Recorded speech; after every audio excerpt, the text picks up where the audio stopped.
Hello everyone, we are here to present you the project on patient management on primary health center. Our project carries the following contents: problem identification, existing solution, objective, proposed solution, model and financial implementation. Why is a primary health center needed in an urban area? Primary health care ensures people receive quality, comprehensive care ranging from promotion and prevention to treatment, rehabilitation and palliative cases as close as feasible to people's everyday environment. Here comes the problem identification and the main problems faced in a primary health center. Some common implementation problem rise important issue for all the primary health center projects. Effective use of community health workers and balancing the perceived needs of the community with those of health professionals.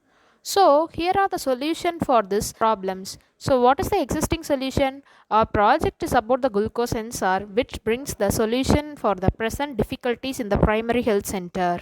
Let's see the main objectives of the glucose sensor. The glucose sensor objective. The glucose sensor is made by a Wi-Fi connection, a sensor and a three-phase light. The objective is that it reduces the work of the nurse and the other workers in the primary health center. Usually, a nurse or other worker should have to accompany with the patients, but the glucose sensor indicates to the nurse through the three-phase light, so there is no need to accompany with the patients. So, here is the proposed solution of our project.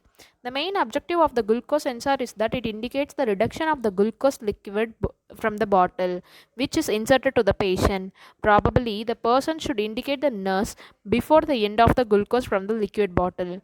But here, the sensor indicates to the nurse through the Wi-Fi connection and stimulates through the phase light connection in the cabin. So, here is the model.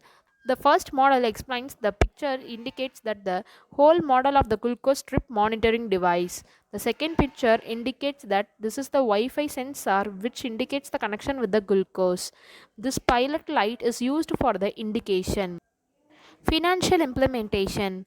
The financial implementation carries out the amount needed for the further project. We are working on this project. If you provide the required resources, we will further work on it and will provide the device. Our financial implementation as per for the needed process is maximum 5K. This project is presented by the students of Sedu Institute of Technology by second year IT department students, myself Sanya and my friend Vanamadi, Santosh and Shivasankaran. Thanking you.